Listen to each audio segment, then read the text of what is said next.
नमस्कार सभी को। दश कुमार चरितम के अंतर्गत विस्तृत चरितम की चर्चा हमारी चल रही है और उसमें अभी तक हमने ये समझा है कि अनंत वर्मा जो कि पुण्य वर्मा का पुत्र है, भोजवंश के विदर्भ जनपद का राजा है। उसके मंत्री वसुरक्षित ने उसको नीति शास्त्र पढ़ने की सलाह दी थी, लेकिन उस बात का विरोध करते हुए उसका ही अनंत वर्मा का ही एक सेवक, जिसे कुमार सेवक विहारभद्र नाम दिया गया है, उसने नीति शास्त्र पढ़ने से के क्या क्या नीति शास्त्र पढ़ने से क्या क्या हानियां हो सकती हैं उसके बारे में वर्णन प्रारंभ किया था। जो नीति शास्त्र का ज्ञान देने वाले लोग हैं या पढ़ने के लिए कहने वाले लोग हैं, जो ऋषि मुनि लोग हैं, उस पर उसने कटाक्ष करते हुए अपनी बात प्रारंभ करी थी। और उसके बाद फिर उसने कहा था कि नीति शास्त्र पढ़ने के बाद व्यक्ति अपने स्वयं के ही परिजनों पर भी विश्वास नहीं कर सकता। इस प्रकार की मानसिकता उसकी बन जाती है। और अगर नीति शास्त्र का पालन करते हुए एक राजा अपना राज्य करता है, तो क्योंकि नीति शास्त्र में, अर्थशास्त्र में एक एक प्रहर का निश्चित निश्चित कार्य दिए हुए हैं, और उनका पालन करते हुए जो राजा है वो स्वयं बड़े कष्ट का अनुभव करता है, उसे कोई भी सुख नहीं होता।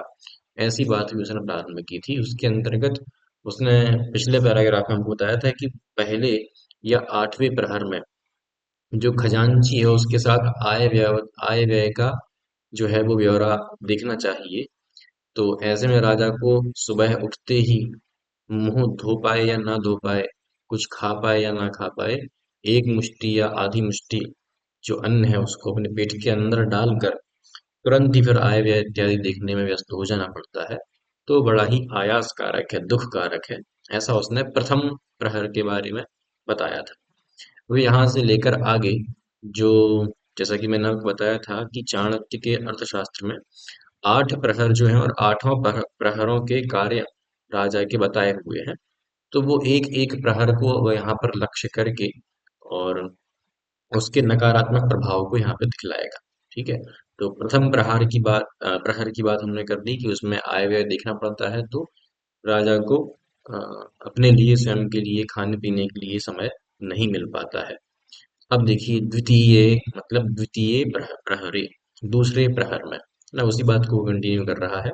दूसरे प्रहर में क्या करना होता है राजा को? कहा कि अन्योन्यम विवदमानानां जनानां आक्रोशात् दह्यमानकरणः कष्टं जीवति। दूसरे प्रहर का राजा का कार्य निश्चित है कि भाई प्रजा से उसको बातचीत करनी होती है, प्रजा की क्या समस्याएं हैं, क्या जो जिससे कहते हैं ना कि केस क्या क्या क्या आए हुए हैं उसके पास, क्या क्या समस्याएं लोग लेकर आए हुए हैं, अगर किन्हीं का विवाद हुआ है तो उसका निपटारा इत्यादि करने के लिए राज्यसभा उस समय एक प्रकार से लगती है द्वितीय द्वितीय प्रहर में। तो कह रहे हैं द्वितीय, दूसरे प्रहर में राजा को क्या करना होता है कि कहा कि अन्योन्यम विवदमाना नाम, अन्योन्यम मतलब परस्पर, विवदमाना नाम जनानाम, विवाद करते हुए जो लोग हैं, आक्रोशात दह्यमान करणः कष्टम जीवति, उन विवाद करते हुए लोगों का जो आक्रोश है, जो क्रोध है, जो गुस्सा है, तो एक दूसरे पर भी चिल्ला रहे हैं, और एक दूसरे पर चिल्ला रहे हैं, और कहीं ना कहीं राजा की राज व्यवस्था पर भी उनका आक्रोश हुआ करता है, गुस्सा हुआ करता है कि आपकी राज व्यवस्था में हमें ऐसी ही समस्या हो रही है। तो परस्पर विवाद करते हुए लोगों का जो आक्रोश है उससे दह्यमान करना, रोज रोज उसको इस प्रकार के लड़ाई झगड़े सुनने पड़े, तो राजा के जो कर्ण है वो कैसे होते हैं कि दह्यमान, मानो दहन कर रहे हो, जल रहे हो। तो ऐसे कानों को जलाता हुआ कष्टम जीवती, बड़ा ही कष्ट पूर्वक उसका जीवन होता है। और वहां भी, तत्रापि वहां भी क्या होता है भाई, इसके हाथ में ही पूरा न्याय करना नहीं है। ये थोड़ी देखने गया है कि कौन बात जो कही जा रही है वो सही कही जा रही है या नहीं। तो कह रहा है कि तत्रापि वहां भी प्राग विवाकादयः, प्रांग विवाकादयः जो है, प्राग विवाक बोलते हैं वकील को।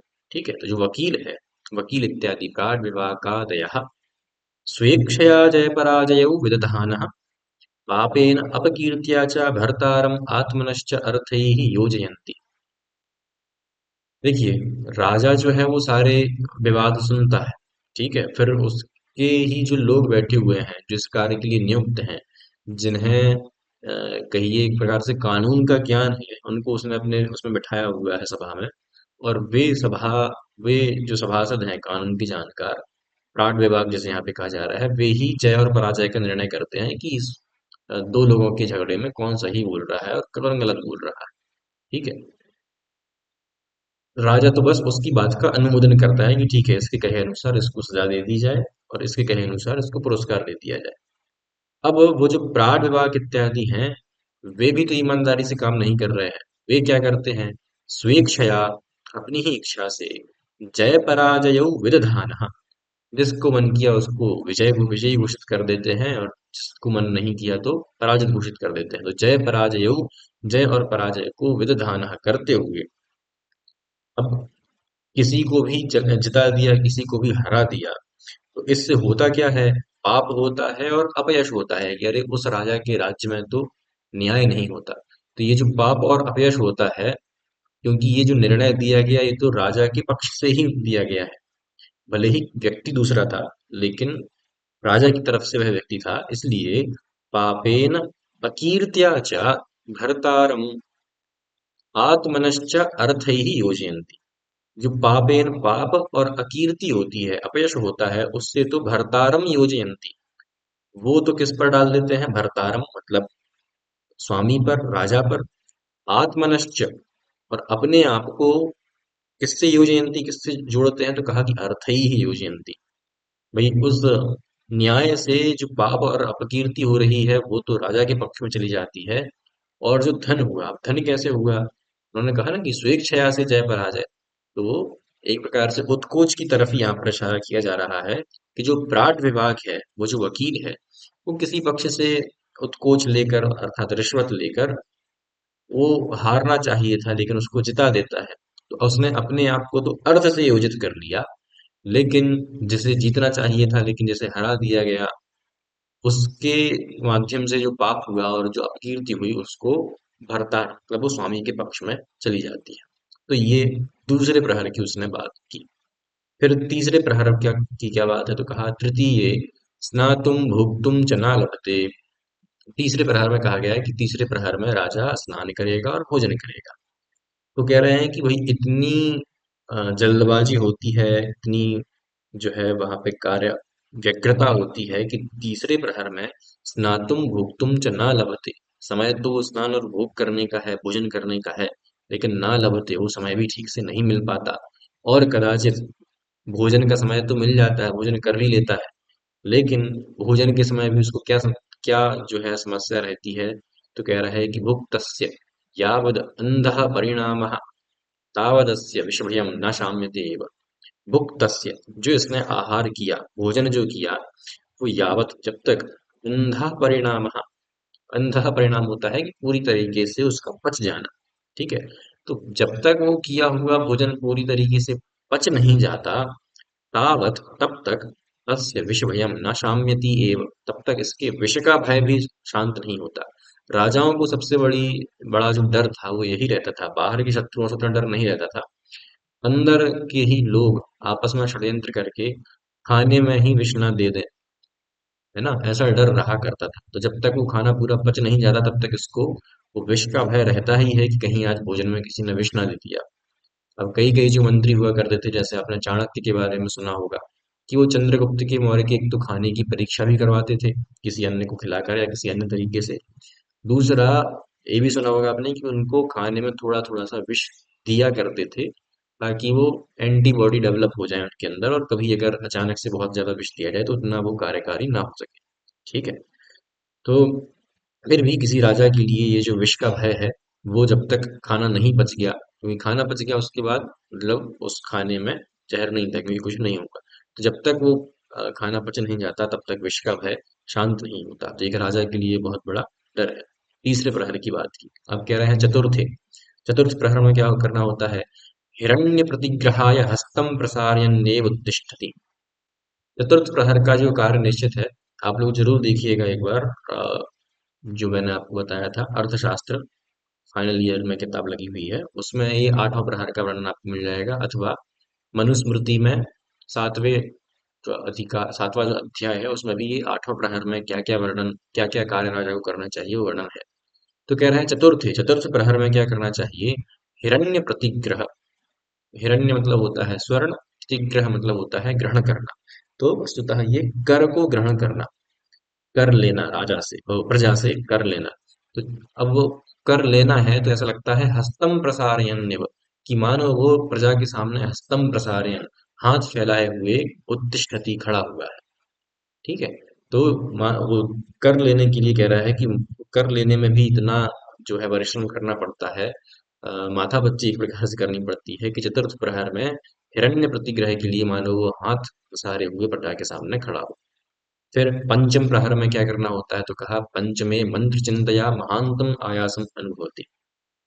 पांचवें प्रहर में कैबिनेट मीटिंग होती है कि जो उसके अंतरंग जो मंत्री हैं उनके साथ बैठ करके पूरी कार्य योजना का निर्णय किया जाता है कि कन राज्य में कहाँ क्या चल रहा है और अन्य राज्यों के साथ कहाँ क्या चल रहा है।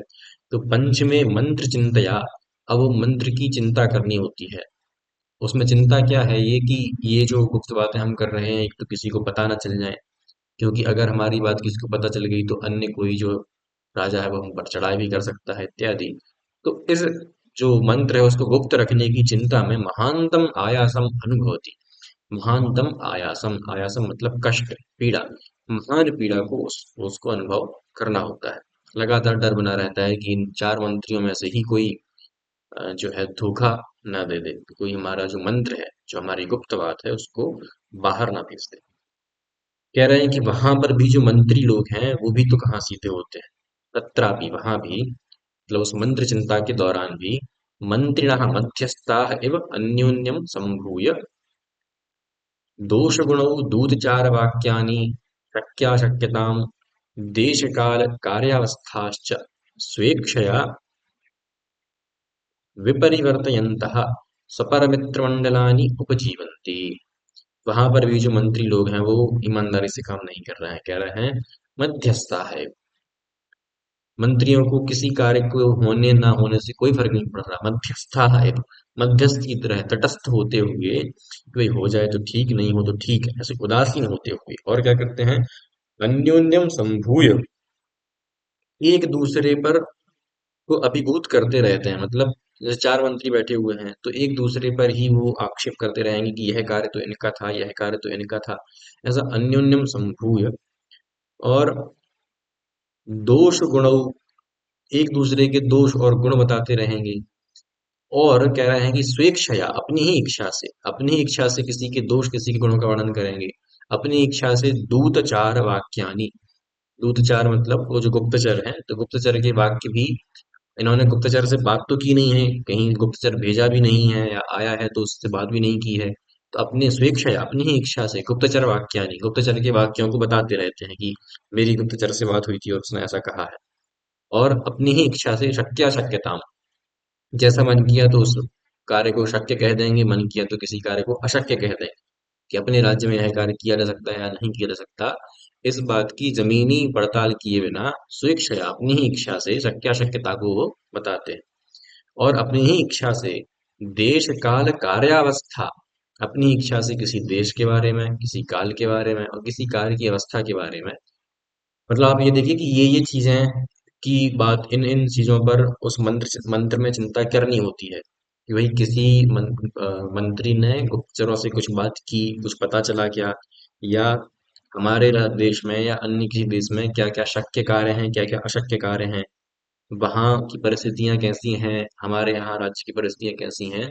इन सभी चीजों पर बात करनी होती है और इन सभी के लिए थोड़ी सी जांच पड़ताल जरूरी होती है। लेकिन मंत्री क्या करते हैं कि मध्यस्थ होते हुए स्वेच्छया, अपनी ही इच्छा से इन सब चीजों का वर्णन कर देते हैं। और स्वेच्छया, अपनी इच्छा से विपरिवर्तयन्तः, विपरिवर्तन करते हुए, कभी कुछ बात कह दी, दूसरे दिन कुछ और बात कह दी, ऐसा करते हुए स्वपर मित्र मंडलानी उपजीवंती, क्या करते हैं कि स्वपर मित्र मंडलानी, अपने जो मित्र मंडल है, एक दूसरे के, स्वपर मतलब एक दूसरे के, जैसे जो मंत्री राजा के सामने तो एक दूसरे पर आक्षेप कर रहे हैं, लेकिन उसके पीछे स्वपर मित्र मंडलानी, एक दूसरे के जो मित्र मंडल हैं, अर्थात एक दूसरे के जो उपजीवी हैं, एक दूसरे की सहायता करने वाले हैं, इस प्रकार से उपजीवंती, उस राजा पर उपजीवन करते हैं, मतलब राजा पर आश्रित रहकर अपना ही जीवन व्यतीत कर रहे होते हैं और उन्हें राज्य से कोई कार्य नहीं होता है।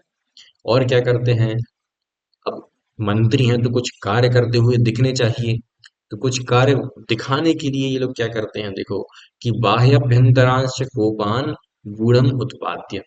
पहले बाह्य और आभ्यंतर, बाह्य मतलब राज्य के बाहर के और आभ्यंतर मतलब राज्य के अंदर के। कोपान मतलब कोपान, कोपान मतलब क्रोध को, क्रोध मतलब यहाँ पे समझना चाहिए बाधाओं को। राज्य के अंदर और राज्य के बाहर विभिन्न प्रकार की बाधाओं को, शत्रुओं को गूढ़म उत्पाद्य, गूढ़म मतलब गुप्त रूप से उत्पाद्य, पहले स्वयं ही समस्याएं उत्पन्न करेंगे। फिर प्रकाशम प्रशमयन्तः, प्रकाशम मतलब सबके सामने, शमयन्तः उनको ही शांत करवाते रहेंगे, तो प्रशमयन्तः एव स्वामिनम अवशम अवगृह्णन्ति। इस प्रकार से वो अपने स्वामिनम, अपने स्वामी को, अपने राजा को कैसा कर लेते हैं, अवशम, कि वो राजा अब स्वयं के वश में नहीं है, इन लोगों के वश में आ जाता है। और अवग्रहणंती, ये लोग उसको ग्रहण करके, पकड़ करके रखते हैं, है ना, क्योंकि राजा के साम मतलब राजा को पता नहीं है उसके पीठ पीछे ये ही लोग अनेक अनेक प्रकार की समस्याएं उत्पन्न करेंगे। अब समस्याएं इन्होंने ही उत्पन्न की हैं, तो उपाय भी इन्हीं के पास होते हैं। तो राजा जो है फिर इनके सामने अवश हो जाता है। तो बाहर अंदर ही अंदर मतलब गुप्त रूप से समस्या उत्पन्न करके और वह प्रकाश में अर्थात साक्षात राजा के सामने स्वयं ही उन समस्याओं को प्रशमयन्तः, शांत करते हुए स्वामी को अपने वश में कर लेते हैं। ठीक है, तो ये पांचवें जो प्रहर है जिसमें मंत्र चिंता का कार्य होता है, उसमें भी किस प्रकार से राजा को ठगा जाता है, राजा को किस प्रकार से दुख का अनुभव करना पड़ता है, वो बात उन्होंने यहाँ बताई। अब कह रहे हैं षष्ठे स्वैर विहारो मंत्रो वा सेव्यः। छठवां जो प्रहर है दिन का, उसका है कि राजा स्वैर विहार मतलब अपनी इच्छा से आचरण करे। और उस समय उसके लिए कहा है कि मंत्री जो है उसके, मुख्य रूप से प्रधानमंत्री जो हैं, उनके साथ घूमता हुआ चर्चा वार्ता करे। ठीक है, ये उसके लिए है, दोनों कार्य एक साथ करने होते हैं। लेकिन कह रहा यहाँ पे क्या है कि छठवां जो प्रहर है, उसमें स्वैर विहार मंत्र वा सेव्य। अब दोनों कार्य एक साथ नहीं हो सकते, वो कह रहे हैं कि दोनों में से स्वैर विहार मंत्र, दोनों में से एक ही हो सकता है। भाई अगर कोई व्यक्ति घूम रहा है और घूमते हुए भी राज्य की ही बातें अगर मंत्री से कर रहा है, तो उसका घूमना भी एक प्रकार से कार्य ही हो गया।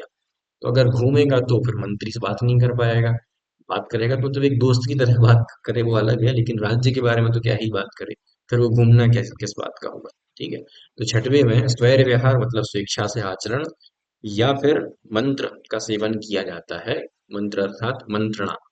ठीक है, अब वो जो स्वैर विहार का समय है वो भी इसको बहुत अधिक नहीं मिल पा रहा है। कह रहे हैं कि सो अस्य एतावन् स्वैर विहार कालः यस्य तिस्र तिस्रस्त्रिपादोत्तरा नाड़िकाः। इतना समय है इसके पास, अस्य मतलब इसका, एतावान स्वैर विहार कालः, इतना सा स्वैर विहार, स्वैर विहार मतलब अपनी इच्छा से विहार करने का काल है, कितना कि तिस्रः त्रिपादोत्तरा नाड़िकाः। ऐसा देख लो, तिस्रः नाड़िकाः, तीन नाड़ियां, नाड़ी का समय। अब अभी आ, ये नाड़ी से लगा लीजिए, नाड़ी घटिका, इस प्रकार से वो समय चलता है। तो एक प्रकार से बहुत अल्प काल को यहाँ बताया जा रहा है कि 3 पाद बस अधिक हैं, जिसमें ऐसी 3 नाड़ियों का समय ही इसको घूमने का मिलता है। सप्तमे, सातवां जो प्रहर है उसमें क्या करना होता है, चतुरंग बल प्रत्यवेक्षण। चतुरंग बल, जो चतुरंगणी सेना है, चतुरंगणी सेना अर्थात अ, हस्ती, अश्व, रथ और पैदल, ये जो 4 अंग हैं सेना के। तो चतुरंग, चारों अंग वाला जो बल है, जो सेना है, उसका प्रत्यवेक्षण प्रयास है, उसके प्रत्यवेक्षण में, उसके निरीक्षण में, कि भाई सब चीजें बराबर है कि नहीं, कभी अचानक आक्रमण हो जाए तो सब तैयार है कि नहीं, इस प्रकार के प्रत्यवेक्षण में, निरीक्षण में उसको प्रयास करना पड़ता है। फिर अष्टमे अस्य सेनापति सकस्य विक्रम चिंता क्लेशः। अब सातवें में उसने सारी सेना का निरीक्षण किया, अष्टवें आठवें में क्या करेगा, सेनापति सकस्य, सेनापति को सखा बनाकर, मतलब सेनापति के साथ, सेनापति को अपना मित्र बना करके उसके साथ बातचीत करेगा, किस बारे में, विक्रम चिंता, विक्रम की चिंता करना। तो विक्रम चिंता अर्थात कि किसी अन्य राज्य पर आक्रमण करना या किसी अन्य राज्य से अपनी रक्षा करना। तो सातवें में जब उसने सेना देखी तो सेना के बारे में उसको जो सुझाव देने हैं या जो कुछ बातें करनी है तो वो आठवें प्रहर में सेनापति के साथ उसमें जाता है। पुनः उपास्य एव संध्याम, अब दिन के 8 प्रहर के बाद क्या करेगा?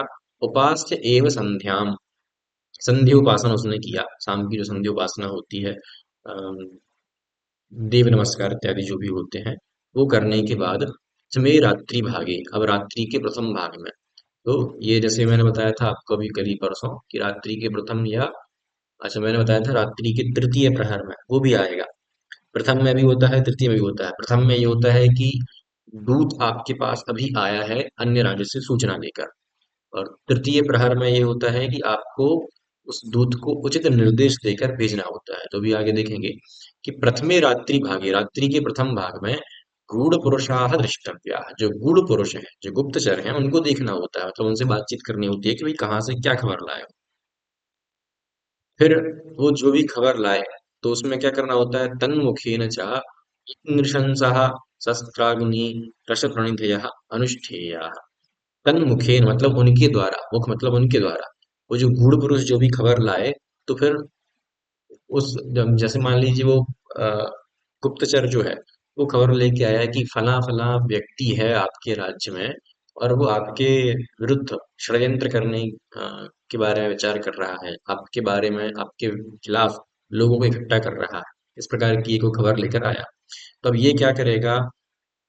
अति नृशंसः, नृशंस मतलब होता है अत्यंत निर्घृण, अत्यंत क्रूर, और प्रणिधयः, प्रणिधि मतलब होता है जो कार्य गुप्त रूप से किए जाते हैं उसे प्रणिधि कहते हैं। तो उस गुप्तचर के माध्यम से राजा अति नृशंस, अत्यंत क्रूर प्रणिधियों का अनुष्ठेय मतलब अनुष्ठान करता है। किस प्रकार की प्रणिधियां होती हैं, किस प्रकार के गुप्तकार होते हैं? शस्त्र अग्नि रस प्रणिधय, मतलब किसी व्यक्ति को साक्षात शस्त्र से मार देना, जिसके मरने पर राज्य में विद्रोह ना हो सके, कोई अधिक प्रश्न ना करे, तो उसे सीधा शस्त्र से मरवा दिया जाएगा।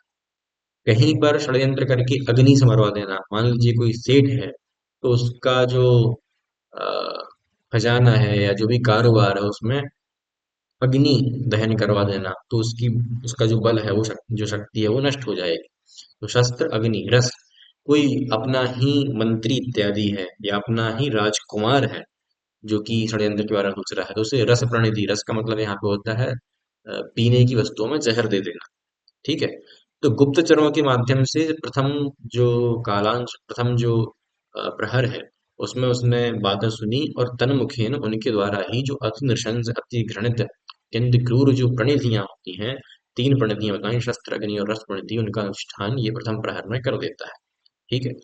द्वितीय प्रहर में भोजनानंतरम, द्वितीय प्रहर में भोजन करने के बाद श्रोत्रिय एवं, श्रोत्रिय बोलते हैं, वेद पाठी ब्राह्मण को श्रोत्रिय बोलते हैं।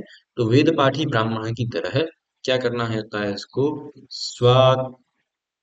स्वाध्यायम आरभेत, रात्रि के द्वितीय प्रहर में स्वाध्याय इसको करना होता है। इसके बारे में भी आप वहां देखेंगे तो विषय दिए हुए हैं कि कौन कौन से पुराण विषय दिया हुआ है, इतिहास विषय दिया हुआ है, इत्यादि अनेक विषय दिए हुए हैं।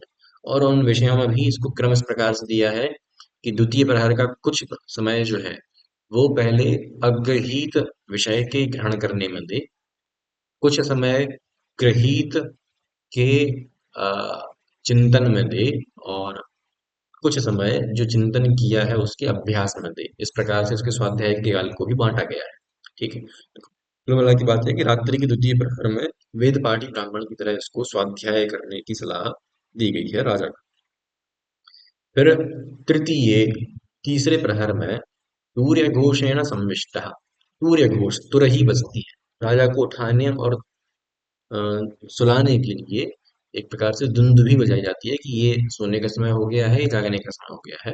तो तूर्य घोषेण, उस तुरही के अथवा उस दुंदुभी के घोष पूर्वक संविष्टा, सो जाता है, और चतुर्थ पंचमो शहीद, चौथे और पांचवें प्रहर तक ये सोता है।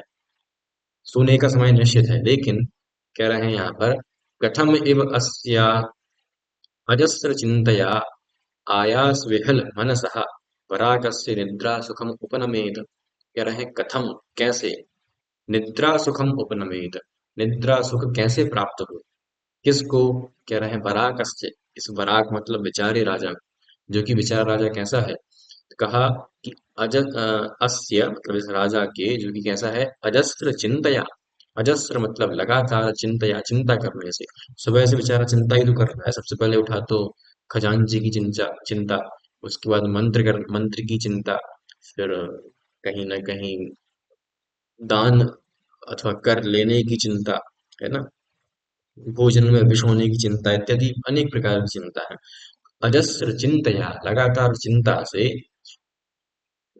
क्या जो आयास है, जो अजस्र चिंतया, अजस्र चिंता मतलब लगातार की जो चिंता है, और उस चिंता से जो आयास हो रहा है, जो दुख हो रहा है, और उस दुख से विह्वल मनसः, जिसका मन विह्वल हो गया है, आकुलित हो गया है, ऐसे इस बेचारे राजा को कथम निद्रा सुखम उपनमेत, कैसे उन चौथे और पांचवें प्रहर में नींद भी कैसे आए, ऐसा कह रहा है। अर्थात उस समय भी उसको ठीक से नींद नहीं आती। ठीक है, अब छठवें प्रहर में क्या करेगा? तो कहा कि पुनः षष्ठे शास्त्र चिंता कार्य चिंता रंभा। छठवें प्रहर में उठ के फिर से इसको शास्त्र चिंता, सुबह देखिए सोने से पहले भी शास्त्र पढ़ रहा था, सोकर जब उठा तो शास्त्र चिंता मतलब चिंतन चल रहा है जो शास्त्र में पढ़ा उसके बारे में, और साथ ही कार्य चिंता रंभा कि आज दिन भर का क्या कार्य रहेगा उसके बारे में उसको विचार षष्ठम प्रहर में करना होता है। फिर सप्तमे तु मंत्र ग्रहो दूताभिप्रेषणानि च। ये जो बात मैं कह रहा था कि सातवां जो प्रहर है, उस सातवें प्रहर में मतलब ये रात्रि का एक प्रकार से जो अंतिम प्रहर चल रहा है, उसमें मंत्र ग्रहो, मंत्र का ग्रहण करना। मंत्र का ग्रहण करना मतलब वही दूत के माध्यम से जो अन्य अन्य राजाओं का या अन्य किसी का मंत्र, मंत्र का मतलब होता है गुप्त बात। तो सातवें प्रहर में उस गुप्त बात का ग्रहण किया जाता है दूत के माध्यम से, और साथ में दूत अभिप्रेषणानि, फिर जहां जहां दूसरे अन्य जगह दूतों को भेजना होता है वो दूतों को भेज दिया जाता है। ठीक है, मतलब कहीं से खबर पता चली कि वहां षड्यंत्र हो रहा है, तो फिर वो दूत नियुक्त करेगा कि आप वहां पे जाओ और वहां क्या चल रहा है वो सब देखो। तो ये सारा कार्य सातवें प्रहर में होता है। अब यहाँ पे दूत के बारे में भी एक बात कह रहे हैं कि दूत भी तो इसके सहायक नहीं है, वो भी तो ईमानदार नहीं है। वो क्या करते हैं? तो कह रहे हैं कि दूताश्च नाम उभयत्र प्रियाख्यान लब्धान अनर्थान वीतशुल्कबाध वर्त्मनि वाणिज्यया वर्धयन्तः कार्यम् अविद्यमानम् अपि लेशेन उत्पाद्य अनवरतम भ्रमन्ति। दूत क्या होते हैं? उभयत्र, दोनों जगह है। अब दोनों जगह मतलब कि जो भेज रहा है और जिसके पास भेजा गया। ठीक है, तो भेजने वाला राजा होगा और जिसके पास भेजा जा रहा है वो कहीं ना कहीं शत्रु है। तो दूत जो है वो उभयत्र, दोनों ही जगह प्रियाख्यान लब्धान, प्रियाख्यान, प्रिय, आख्यान मतलब बोलना, तो प्रिय बोलकर, मीठा मीठा बोलकर, लब्धान मतलब प्राप्त हुए। तो यहाँ पे अनर्थान ना होकर अर्थान होना चाहिए कि प्रियाख्यान लब्धान अर्थान, प्रिय बोलकर, मीठा मीठा बोलकर, लब्धान मतलब प्राप्त हुए हैं जो अर्थ, अर्थ मतलब धन संपत्ति इत्यादि। भाई यहाँ राजा के पास आया तो यहाँ इसके साथ बढ़िया अच्छी बात की, है ना। दूसरी जगह जहाँ गया, दूत तो क्योंकि गुप्त होते हैं, पता थोड़ी होता है कि किसका दूत है, तो दोनों जगह मीठी मीठी बातें करके बढ़िया अपना काम निकाल रहा होता है। प्रिय आख्यान करके, मीठी मीठी बातें करके जो अर्थ उसको प्राप्त हुआ, जो धन संपत्ति प्राप्त हो रही है। अब दूतों के बारे में ये भी विशेषता है, वो आगे बता रहे हैं कि वीत शुल्क वाद वर्तमनी, जैसे मैं यहाँ से अन्य किसी राज्य में अपना सामान लेकर जा रहा हूँ बेचने इत्यादि के लिए, तो हमें सीमा शुल्क देना होता है। अभी भी जैसे टोल टैक्स होता है, उसमें भी सीमा शुल्क हुआ करता था कि भाई ये चीज आप लेकर जा रहे हो तो इस रास्ते पर जाने का आपको टैक्स देना पड़ेगा। लेकिन दूत क्या करते हैं कि पहले तो दोनों जगह राजा, दोनों तरफ के राजाओं से मीठे मीठा बोलकर पैसा इकट्ठा किया।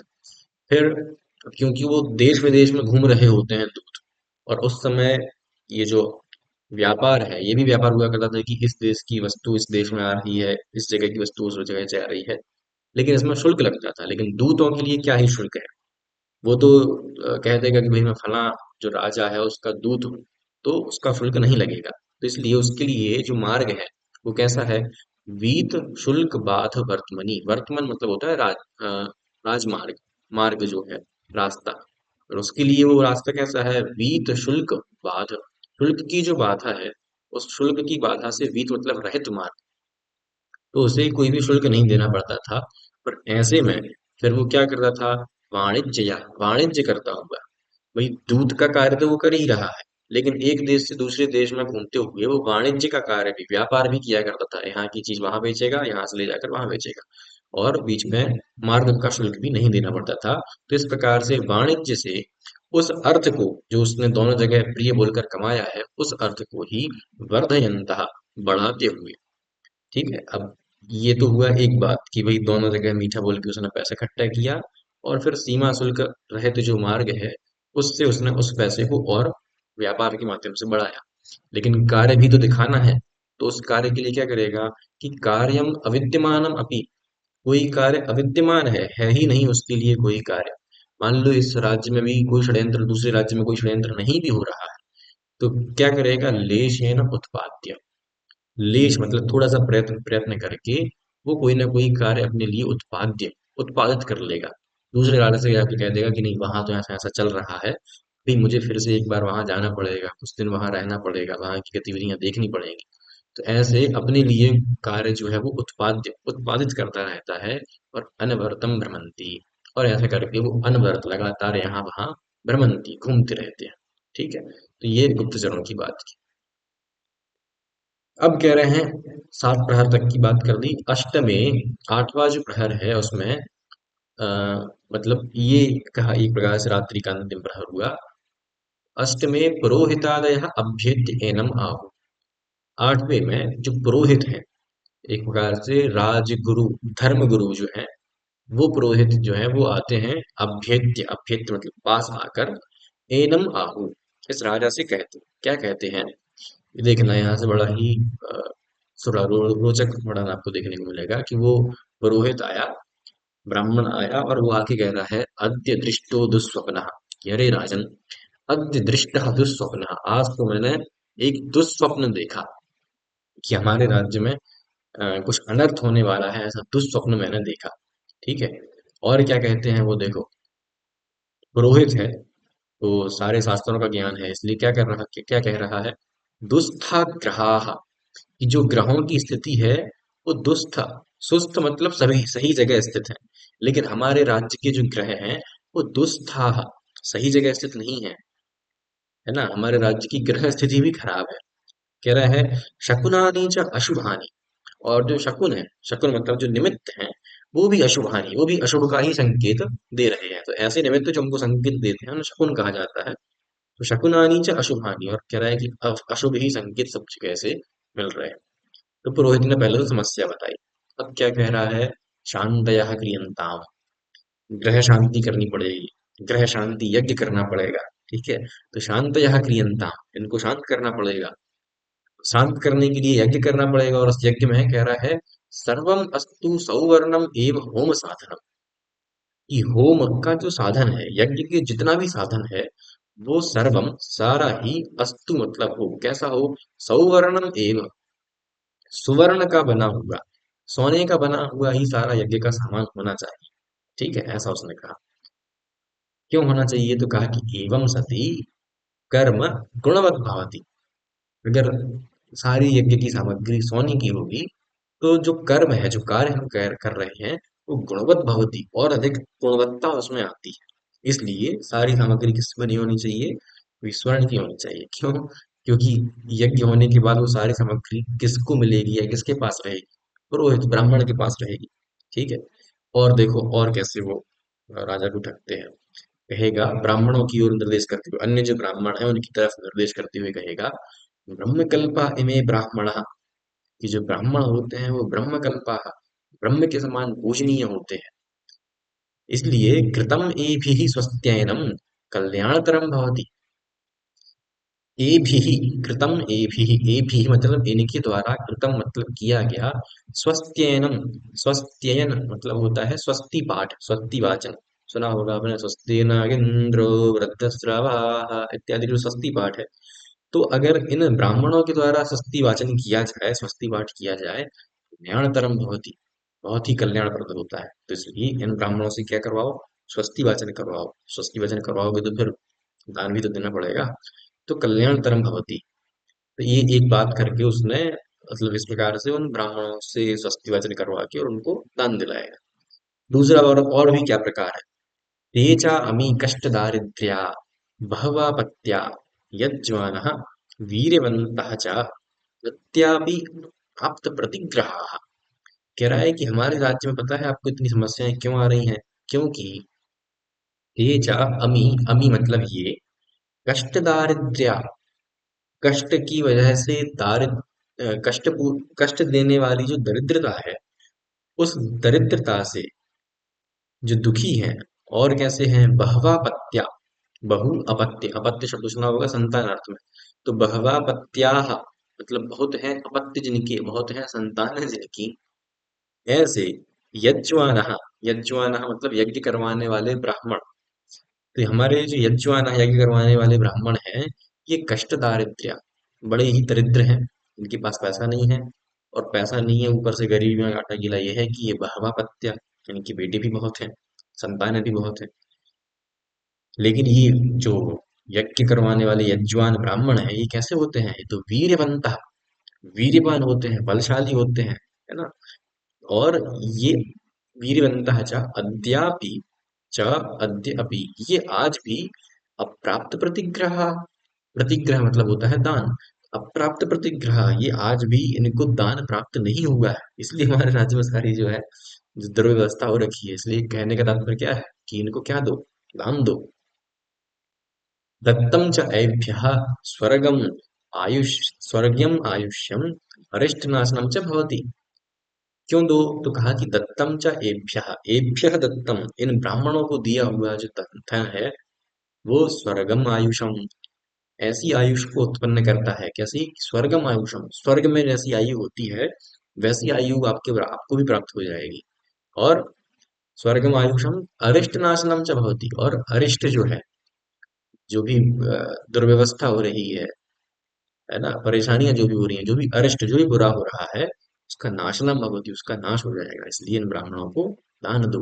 इति, इस प्रकार से, बहु बहु दापयित्वा, बहुत बहुत दिला करके, पुरोहित ने राजा से इन ब्राह्मणों को बहुत बहु दापयित्वा, बहुत बहुत दिला दिला करके, सामने तो दिला दिया, और कह रहे हैं तन मुखेन स्वयं उपांशु भक्षयंती, तन्मुखेन, उनके मुख से, जिनको दिलाया ना, उनके द्वारा स्वयं, स्वयं ही उपांशु मतलब अकेले में, भक्षयंती मतलब खा जाते।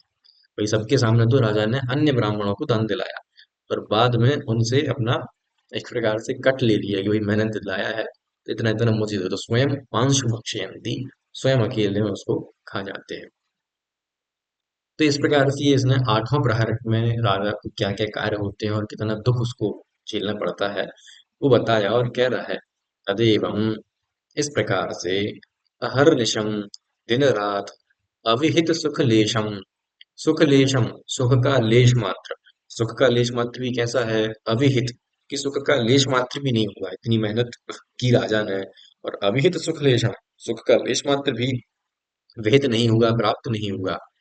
लेकिन और क्या हुआ, आयास बहुलम, आयास का बहुल हुआ, आयास मतलब बताया था दुख, पीड़ा, कष्ट। तो आयास बहुलम की जो कष्ट की बहुलता है जिसमें, और अविरल कदर्थनम चा, और जिसमें अविरल मतलब लगातार, कदर्थन, कदर्थन मतलब पहले बताया था परेशानी, समस्या, दिक्कत।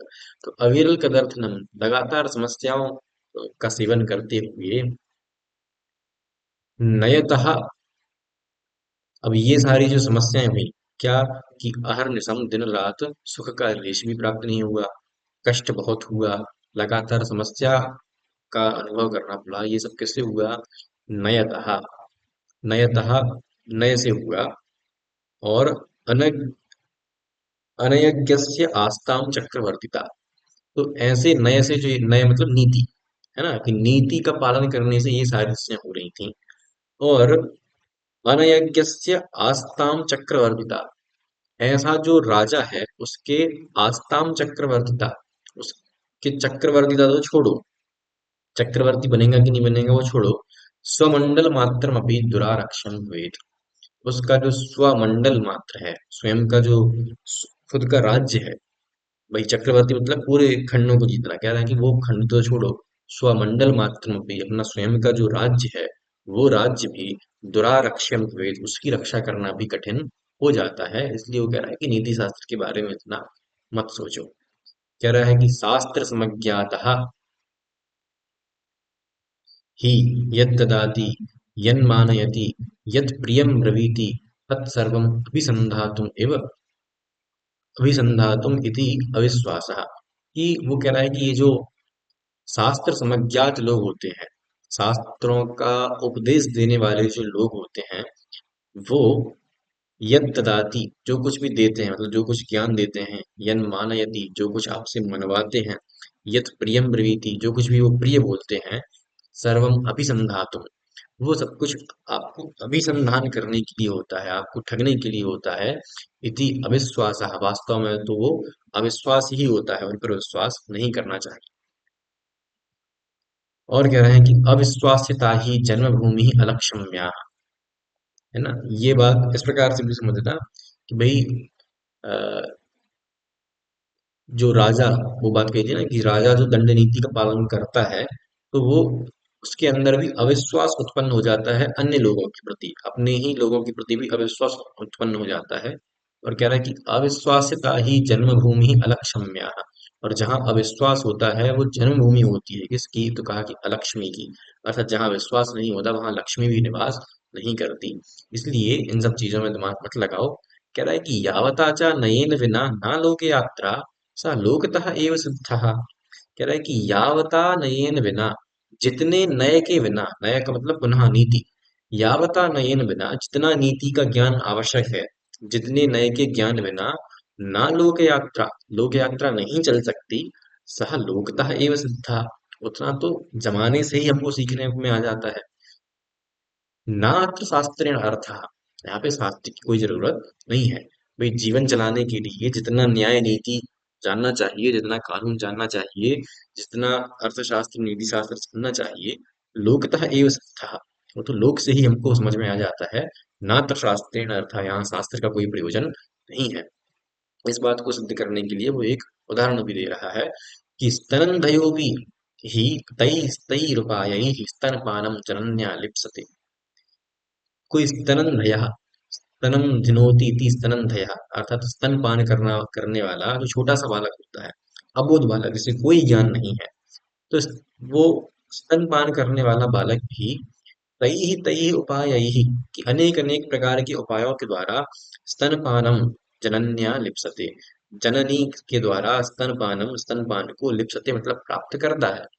कहने का तात्पर्य ये है कि जो बच्चा जन्म लेता है, उसने तो कोई शास्त्र नहीं पढ़े, उसे तो न्याय नीति या इस प्रकार की कोई भी छल प्रपंच नहीं आते हैं, लेकिन फिर भी उसे जितना कार्य है, उसे स्तनपान करना है, तो तई तई उपाय ही वो स्वयं ही उन्होंने उपायों को कर लेता है। ठीक है, उसे पता है कि कब रोना है और कब रोने से उसे उसकी भूख शांत हो जाएगी, तो उतना तो वो स्वयं ही इस लोक में ही सीख लेता है, उसे शास्त्र की आवश्यकता नहीं पड़ती। इसीलिए हमारा भी जितना लोक यात्रा चलाने के लिए जितना नय हमको चाहिए, उतना हम इस लोक से ही समझ सकते हैं। तद इसलिए अपास्य अति यंत्रणा, अपास्य मतलब दूर करके, किसको दूर करके, अति यंत्रणा, ये बहुत अधिक जो यंत्रणा है, यंत्रवत आचरण समझ लो कि शास्त्र से जो यंत्रवत आचरण कर रहे हैं, जैसा शास्त्र में लिखा है वैसा ही हम आचरण करेंगे, और उसमें जो दुख हो रहा है तो उस अति यंत्रणा अपास्य, उस यंत्रणा को छोड़ दो, उस दुख को छोड़ दो, और अनुभूयंताम, अनुभव करो किसका, यथेष्टम इंद्रिय सुखानी, यथेष्ट मतलब जैसा तुम्हारा मन करे वैसे इंद्रिय सुखानी, अनुभूयंताम, इंद्रिय सुखों का अनुभव करो, शास्त्र पढ़ने में मेहनत मत करो, ऐसा विहार भट्टर का कथन है अनंत वर्मा के प्रति। अभी भी उसकी बात समाप्त नहीं हुई है, अभी भी वो आगे इस बात को उठाएगा कि जो लोग तपस्या करने के बारे में कहते हैं वो भी मूर्ख ही हैं, ऐसी अनेक अनेक बातें ये भी कहेगा। आज हमने ये समझा कि राजा के जो 8 प्रहर की दिनचर्या है उसमें उसने अनेक प्रकार के दुख तकलीफ दिखाए, और कहा कि इसलिए न्याय नीति पढ़ने की आवश्यकता नहीं है, क्योंकि उससे आप में अविश्वास उत्पन्न होगा, और अविश्वास से लक्ष्मी की भी वहां पर निवास नहीं हो पाता। और जितने न्याय की, जितनी नीति की आवश्यकता हमको है, वो तो लोक से ही सिद्ध है। इसलिए शास्त्र पढ़ने में मेहनत ना करके यथेष्ट इंद्रिय सुखों का अनुभव करना चाहिए, ऐसा अभी तक की हमने इसमें देखा। आगे की बात कल करेंगे, तब तक के लिए भूयात् तावत् मंगलम, नमो नमः।